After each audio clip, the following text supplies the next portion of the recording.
gotten a bit under the weather the last 4 or 5 days or so, which is crazy because, like, I used to never get sick. I'd get sick like once a year, tops. Then we went to Japan, and I got sick, the last 2-3 days or so. I was feeling a little rough, but it wasn't super bad, just like a little bit of a head cold. Came back here, started to get a little bit better, and then like 5 days ago, it just started, like, I got hit with another sickness, like a truck. I don't know if it's like going from one climate to another climate, the change in temperature. I don't know if it's, different germs, whatever, but I'm not like 100% yet. I feel like I'm at like 98% or whatever, but gotta get a video for today, so going through some of these questions. We'll go one at a time here. First one from Gerald 603.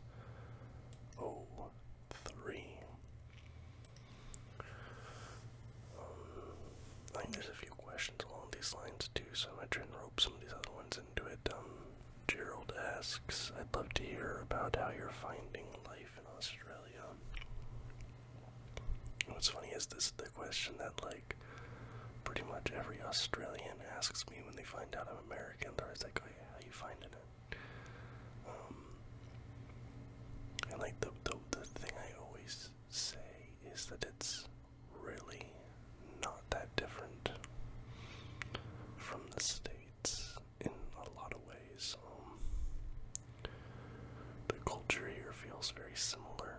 It feels like it's like a mix of Canada and the States in a certain way, and like there's like a really strong kind of like working class, blue collar like thread through the culture. Like you see the tradies everywhere. A lot of people kind of aspire to like work in the trades here.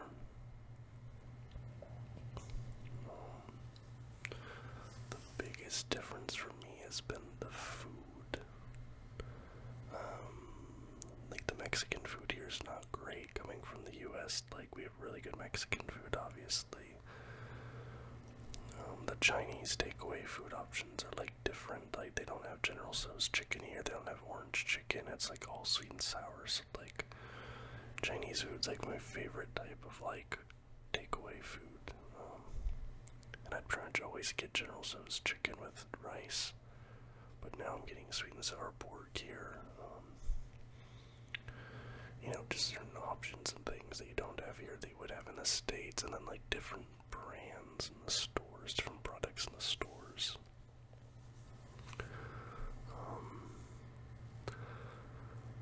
Like they don't have like lemonade here, like what Americans and probably Canadians know as lemonade. They don't have it here. If you ask for lemonade, like you'll get like a Sprite or a Solo or something. Now Solo is really good.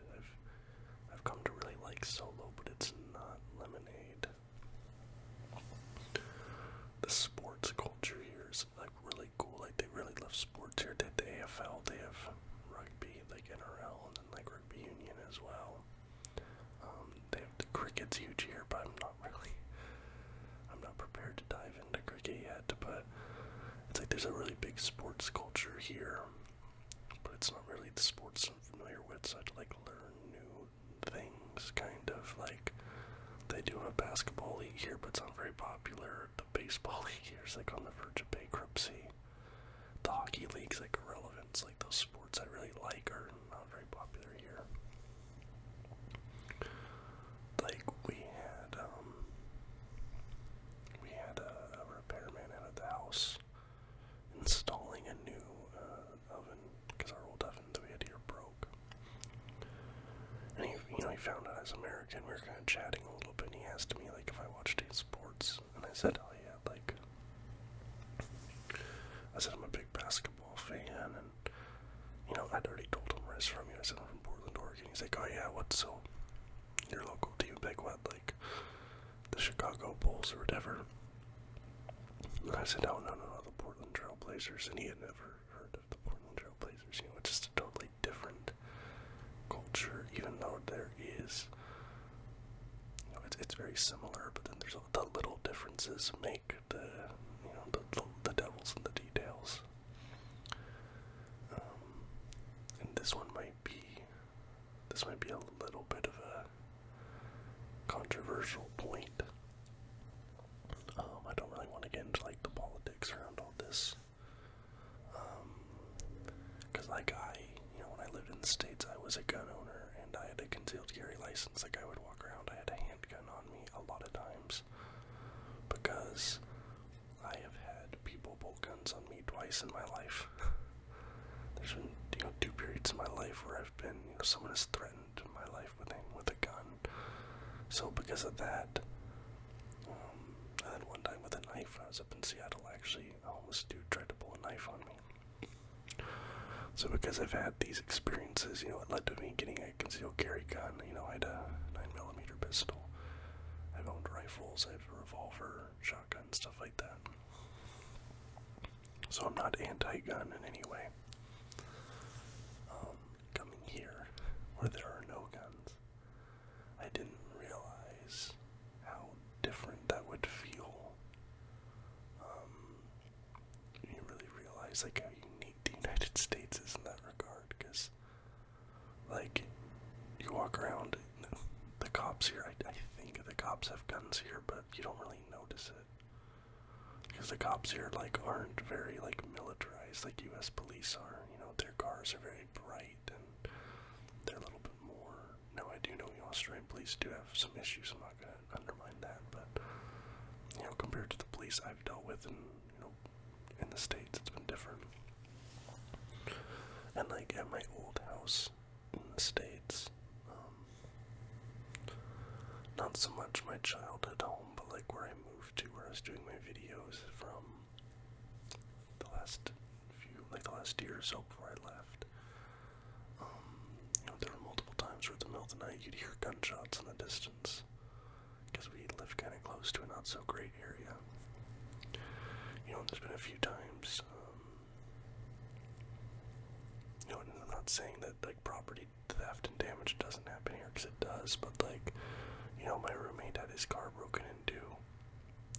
My roommate's girlfriend who lived with us, she had her car stolen from our driveway, because she drove a Hyundai, and it was like the whole Kia Hyundai Challenge thing.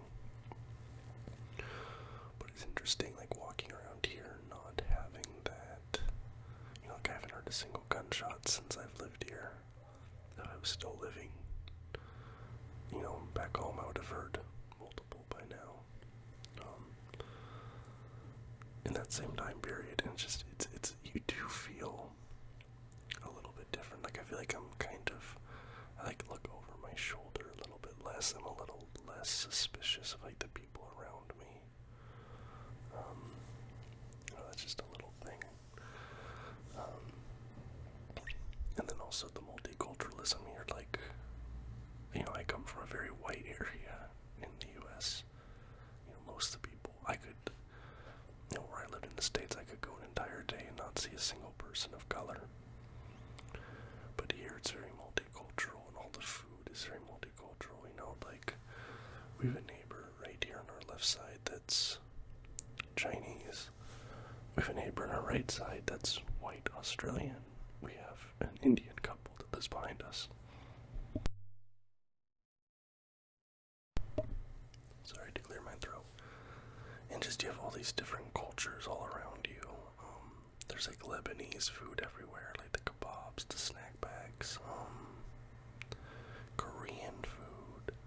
Like, there's just so many different cultures represented here. Indian food, there's like, you know, there's a lot of Indian people here, Lebanese people, Chinese people. And that's a new experience for me, because I lived in a very white area, like I said. And trying all these new, more authentic foods has been really cool. I'm trying to see if there's anything else that really stands out to me.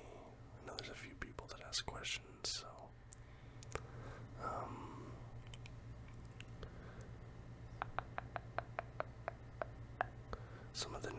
I know another person has the positives and negatives. In Australia, and I think it's in New Zealand as well, there's kind of this thing called like a tall poppy syndrome, where people really don't like it when someone tries to like stand out. They feel like, oh, do you think you're better than me? Like, whatever. And a lot of that's in the work culture here. Like, there's a big attitude in Australia. It's a helicopter, hold on. Alright, the helicopter has gone by. The tall poppy syndrome, like a lot of people here, and this is something like my girlfriend who's lived here for a decade talks about, so it's not just, me getting some unfounded ideas, but there's an idea of like, go find a job, pretty much any job, work there until you retire and then collect the government pension or whatever from that. And there's very little desire to do anything beyond that. I'm not saying that goes for everybody. This is just a generality. So obviously there's exceptions, but like, people really look down on entrepreneuriality. Helicopter again. 2 helicopters flying over in quick succession. It's always interesting. Anyways, but yeah, entrepreneuriality is sort of frowned upon in a way. My girlfriend, she is a published author, and she runs her own business where she, works from home. She doesn't, do a traditional 9-to-5 type thing. She runs her own business. She's her boss. She does, all that stuff. And whenever she tells people that, whenever I tell people, like, oh, I do contract work, I, make money off my YouTube channel, stuff like that, there's always, like, a level of concern.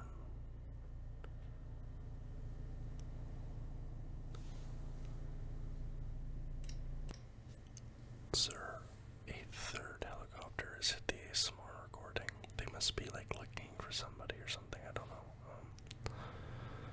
Because whenever, like, my girlfriend tells people what she does, she's like, oh, I run my own business, like, I'm an author or whatever. Or whenever I tell people that I don't have, like, a 9-to-5, I do, like, contract work, I do client work, things like that. Like, I don't go to an office every day. There's, like, a level of, like, concern or, like, disdain about that. But, like, oh, like, is that, is that maintainable? Is that responsible? All this stuff. Where it's like, it feels like in the States, people would, like, be excited about that. People think it's really cool when people work for themselves or, do something like that. But here it's kind of frowned upon a little bit. Like, why don't you just, go get a real job or work in the trades or something. So that's always interesting. Dude, there's like a 4th helicopter. I'm just gonna keep recording at this point. I don't think the mic should pick it up. I can do some sound editing if it does. They have to be like looking for somebody or something. I don't know. This is crazy. This has never happened before.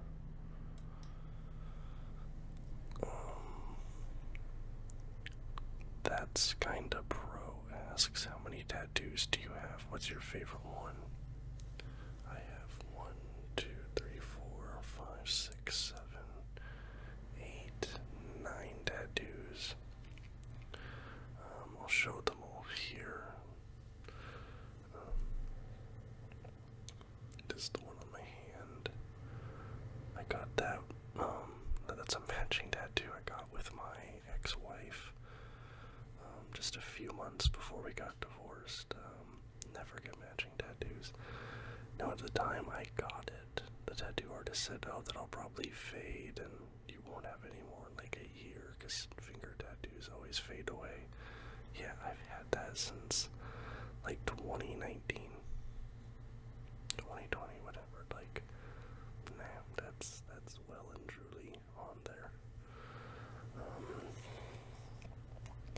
I have this tiger. This is my most recent tattoo. Lightsaber. This was my second ever tattoo and my first arm tattoo. These boxing gloves, because I love boxing.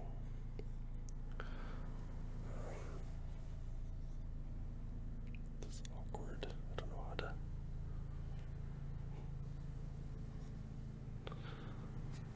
Okay, then this is a vampire lady.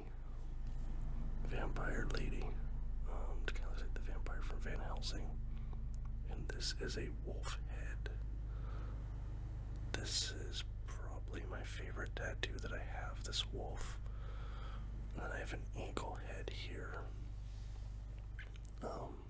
I have a triangle stick and poke tattoo on my hip. That we just it's a homemade tattoo, it's really bad. And then my very first tattoo is a leg tattoo. That is there's a fence in negative space, and it's an owl swooping in to land on the fence. In the background is the Portland skyline. I'll take a picture and just put the picture into the video here.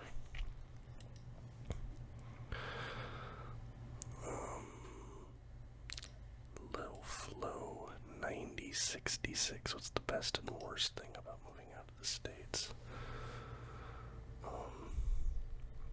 The best thing has definitely been it feels less crazy here politically. No, I'm not allowed to vote here, so maybe that's part of it. But I feel like regardless of what side of the political aisle you fall on, you understand that the political climate in the United States, which is very divided, very aggressive, very partisan, is not sustainable long term, is not healthy, and it feels like that doesn't really exist here. You have a parliamentary system here, which I've always preferred, because you have multiple parties represented in government. Now your two big parties here are Labor and Liberal. But the thing is, both of them are very sort of similar, from what I can tell, in a lot of ways. And both of them are very sort of centrist. You have a center-left and center-right party, but it seems like there's not a lot of far-left or far-right in the mainstream here, because you have, obviously, multiple parties, so there are far-left and far-right parties here, but they're not heavily represented in government. So that's been nice, not having, you're on the news and it's just insanity. The worst thing has been being away from friends and family, I lived in the same place for 27 years of my life. Not the same place, but the same area. I lived in the Portland, Vancouver area my entire life. I've driven by the same buildings, down the same streets, been to the same parks dozens and dozens and dozens of times. Dude, what is this? Hold on. I am going to pause it this time because I want to go look and see what's happening. So I pulled up a flight tracker website, and I'm literally watching the helicopter right now. It is literally just doing circles around my neighborhood. And I see it was doing circles around another neighborhood earlier. Then I looked up the tail number, and it does belong to the Sydney Police Department. So I guess, I don't know, they're looking for somebody or training or something, who's to say.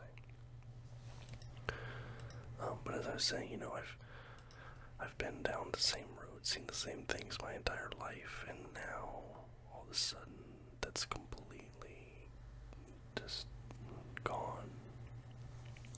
And, I have a lot of friends back home. My roommate, I lived with him and his girlfriend. He's been my friend since 7th grade, and we lived together. I have another really good friend who I've known since high school. We still talk every single day, but, he lives back in, the States.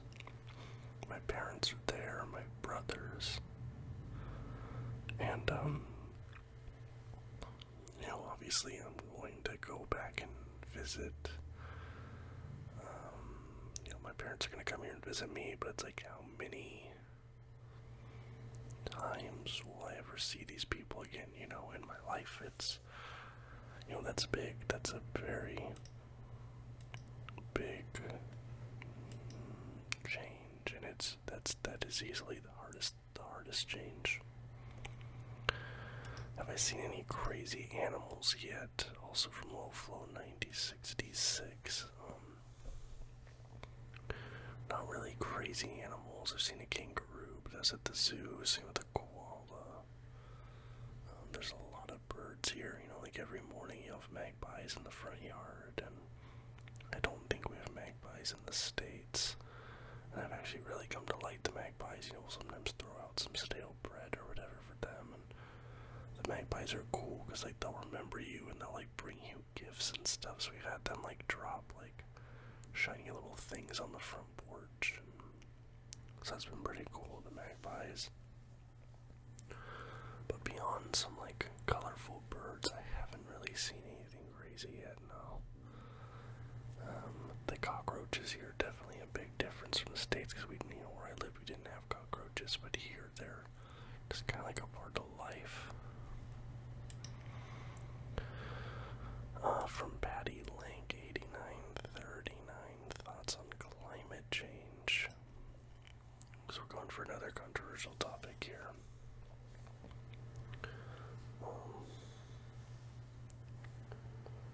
Where are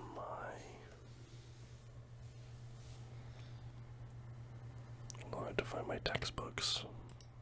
So I have a couple books here that I'm pretty fond of. The first one is Environmental Policy and Politics by Michael Kraft. This is the 8th edition. This just covers different. So here you have consistency of opinions, depth of concern, environmental knowledge and opinion, saliency, Clinton and Gore reform environmental policies and battle Congress, environmental policy in the Reagan and Bush administrations. So this is a really good overview of the history of environmental policy in the United States and how those battles play out politically, both in the public and in, Congress, Senate, whatever else. Is a great book.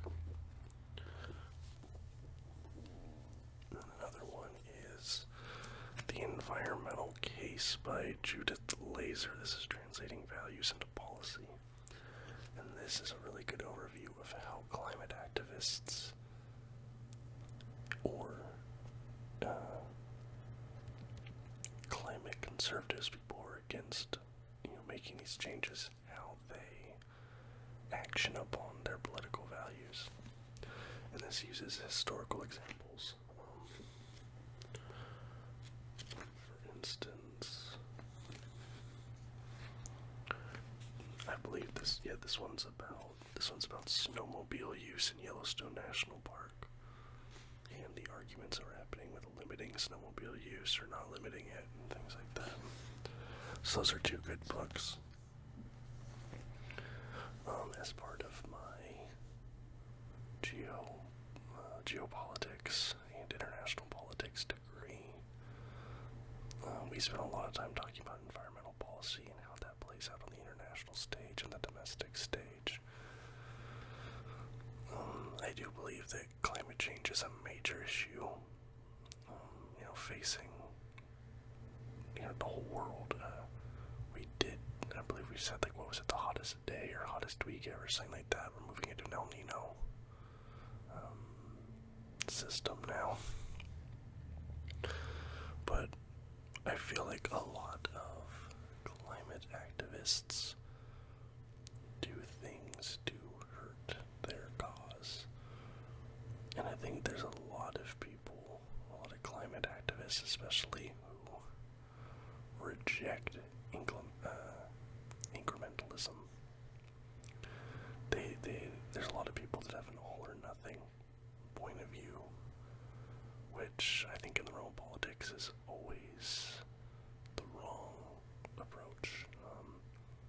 Any win, even if it's a small win, is still a win.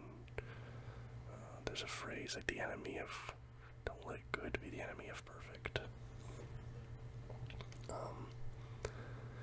The weird thing is you see a lot of climate activists who start taking on these like NIMBY ideals.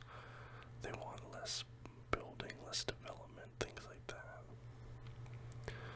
But a higher population density, there's been a lot of studies showing that it's actually, better for the climate than having a large population. It's more spread out to rural areas. And I know there's some people that are resistant even to electric cars because of lithium mining and things like that. And, the big thing for me is the resistance to nuclear power as a form of green energy from certain climate activists, because they're also anti-nuclear activists at the same time. When nuclear is one of the safest and most efficient forms of energy production, that is, pretty green. The problem is with nuclear is that when it does go bad, it's catastrophic and it's very frightening, but it's very rare that it does go bad, especially with the modern containment methods. See, I guess I don't know if that answered the question, but that's my thought. I think that it is a major issue, but a lot of people that are climate activists are going about things the incorrect way, in my opinion. And they are not properly translating their values into policy.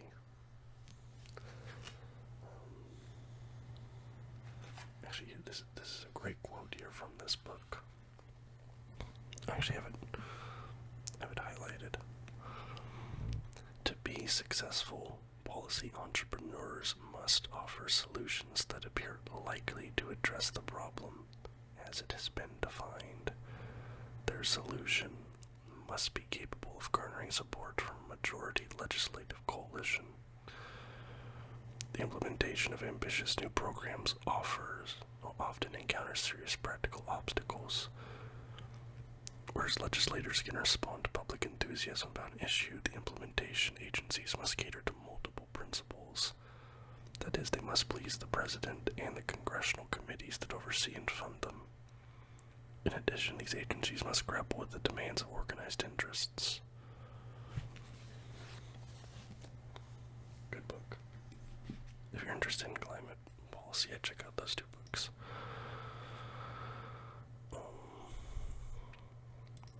A question from BeanBoyUli526. What was your favorite part of your Japan trip?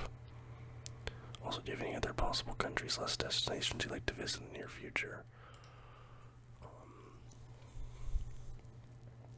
I really enjoyed just being in Akihabara, being surrounded by the noise, the lights, the spectacle of that, the anime stores, all the arcades. That was amazing. The food obviously was top notch. I have always thought that when people go to Japan and they talk about how good the food was, they kind of exaggerate a little bit. I'm like, okay, yeah, but like everywhere has good food, right? No, they're not exaggerating. It is actually like probably like I've had better meals outside of Japan than I had in Japan, but like the floor of quality is higher. You go to some places, Canada, US, here in Australia, and you're just like, man, this is bad. Like, this food is bad. It's, the floor can be very low. But in Japan, even though I've had better meals outside Japan, the floor is much higher. The quality of food you're getting at the low end is always good, and it's cheap. It's really cheap. But really, if I think about it, the thing I appreciated was the shrines and the temples and the way they integrated their cultural history, their spiritual history into their modern advanced society. And there's like a respect for both. You'll be in the middle of a big city, and then right there's just a shrine. You walk through the gate, and it's very tranquil and peaceful and nice. And a moment that really stood out to me was one morning we were walking down to the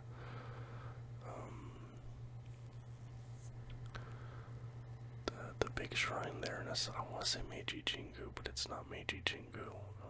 That big shrine there in Osaka, I can't remember the name right now. And it was early in the morning, nothing's really open yet. And there was this businessman walking by. He gets to the middle of the pathway, stops, turns towards the shrine, bows, then turns and keeps walking to work. And I've read that like most of Japan is not actually religious, but they still participate in the religious practices and the rituals and all that because of the cultural importance. And I think that's really cool, and I really loved being around that and going off and going to some of these more remote shrines where you're surrounded by nature and up in the mountains and there's like a waterfall or whatever.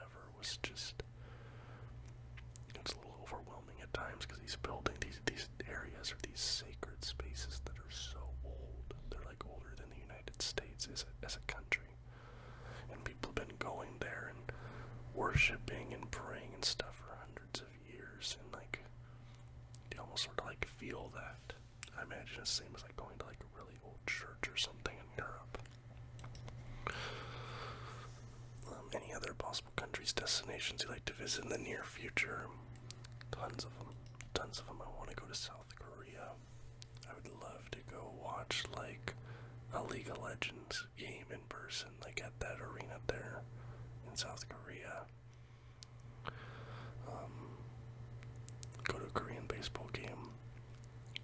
Me, my girlfriend, and I really want to go to Greece. Athens, obviously, but I really want to go to Delphi, see the Temple of Apollo, see all that stuff there in Delphi.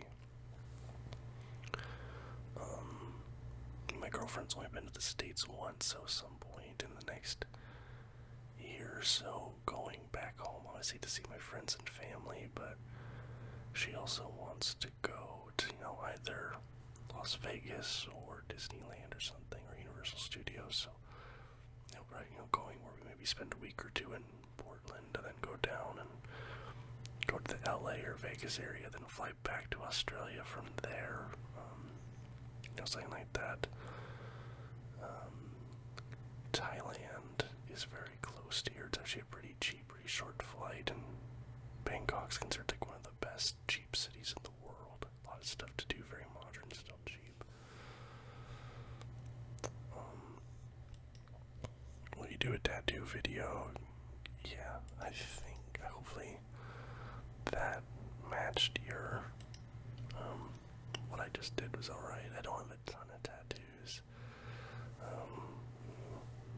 But maybe I'll put in some pictures and stuff to make it better. My question to you from one Marky Babar: would there be any chances of more new football kit reviews for the season coming up? Recent J League was awesome. Let's see more for Premier League. Yeah, oh, absolutely. Thank you for the nice words with the J League. I think I've done Premier League, Bundesliga, and La Liga twice already. And definitely once every team has a kit out, I will be looking at all of those and talking about them.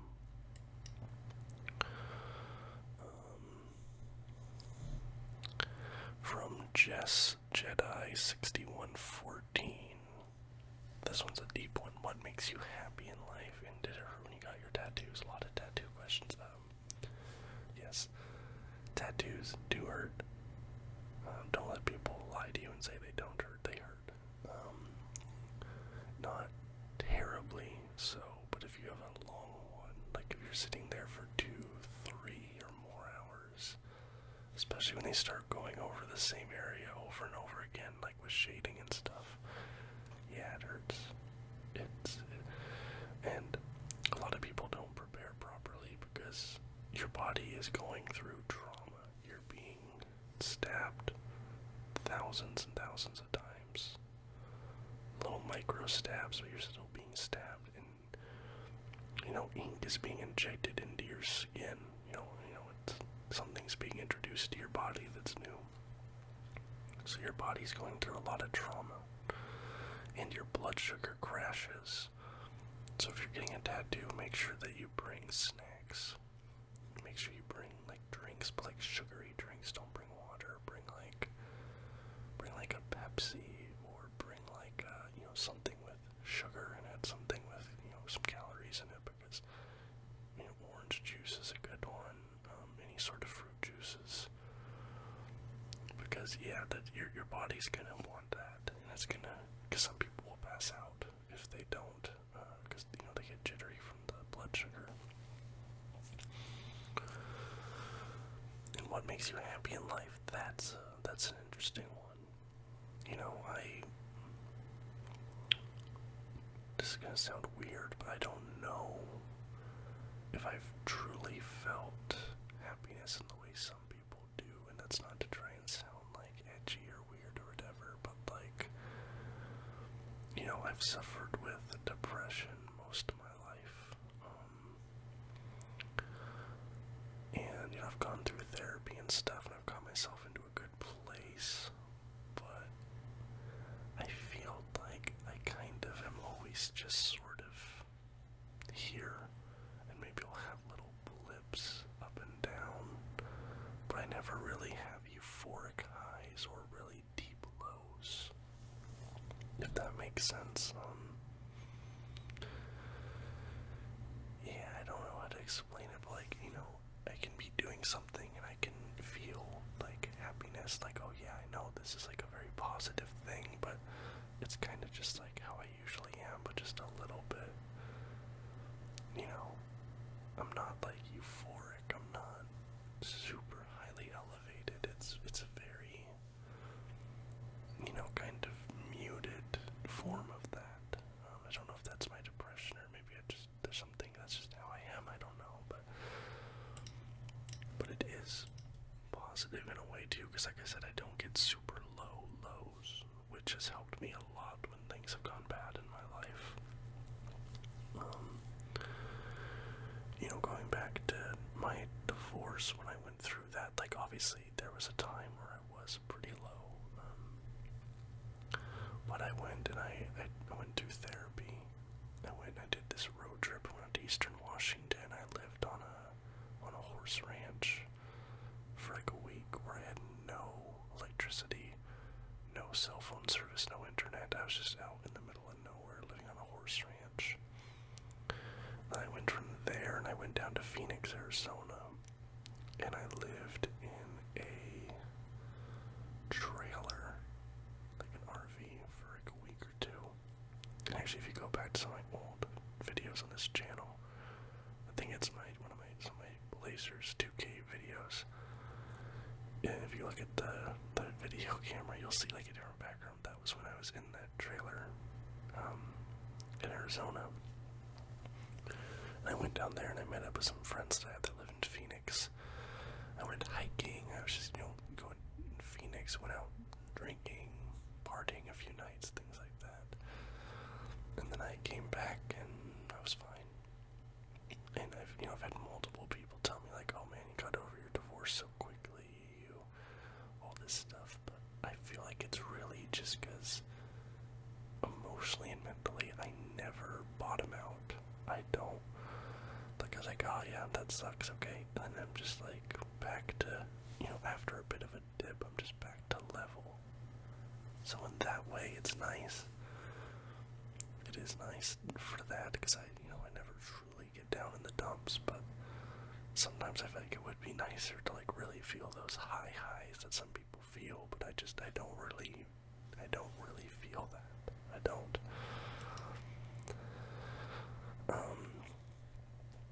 For Q&A, what's your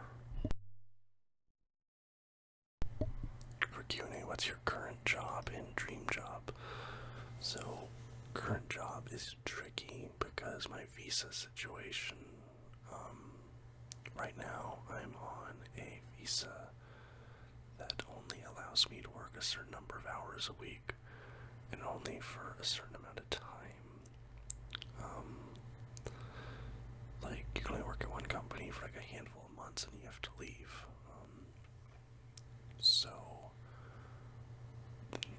actually next Saturday, my girlfriend and I are applying to get me onto a different visa, which is a relationship visa, which completely lifts all restrictions that I have now, because right now there's a laundry list of things I am not allowed to do in this country because of my visa status. There was only one bank that I could even legally open a bank account with. So once I get to that new visa, all those restrictions will be lifted, because when I first came here, I was finishing up my last semester of college. So I got my degree done. And since 2017, I've been working as an independent videographer and editor. I've done real estate videos. I did a lot of real estate videos because I made really close connections with a guy back in Portland who did home restoration stuff. So I worked for him a lot. He was a very frequent client. I did a documentary for a guy. He had shot the documentary. I edited it for him. It was a docu-series, like an 8-part docu-series. I've done wedding videos, music videos, all that stuff. So that was what I was doing for work from 2017 onwards. And I also did work for the AAU basketball circuit. So amateur, I don't know what AAU even stands for. I worked for them for years, but I would go to the AAU basketball and volleyball games, and I would set up cameras on every court, and I would live stream it. I'd basically set up all these cameras at the event, and then I sat at a table where I had like a TV just playing whatever, because I'm chilling out, and I had a big tablet, and my tablet had like all of the streams at the same time, so I could make sure things were working correctly, and we were streaming the games to like family members or whatever that couldn't make it to the games, and I did that for a while. That paid pretty well, but moving here, I knew I wouldn't be able to be working for a while, so the last year and a half or so, I've just been saving a ton of money. I get my monthly YouTube income, obviously, which isn't a ton, but it does help. Yeah, and like right now, the bills here are super cheap, because we live in an older house. So we have a deal actually with our landlord where we're locked in for 1 year on a really, really cheap lease, especially compared to like rent in Sydney, Australia is like, it's like San Francisco levels. But we locked in a super, super cheap rental agreement for 1 year. In exchange, we are fixing up the house because it's really old. It has old, bad carpets that we ripped up and replaced with hardwood floors. We have 2 rooms completely done with hardwood. Like this office where I film my videos in, when we got in here, in the walls, it was missing 2 walls. We'd like put up walls and paint them. So we completely, we finished the office, we're finishing the floors, we're painting the house, we're changing out, like we said, we put a new oven, changing out light fixtures and stuff. In exchange for us doing that renovation work, we get really cheap rent. So thankfully, my expenses have been massive, and I built up a pretty good nest egg. My dream job. I used to say I wanted to be a Hollywood director. I still would love to direct, but I think I'd like to somehow be able to make a living where I could be directing short films or just any sort of filmmaking projects that I wanted, and I don't want to get rich off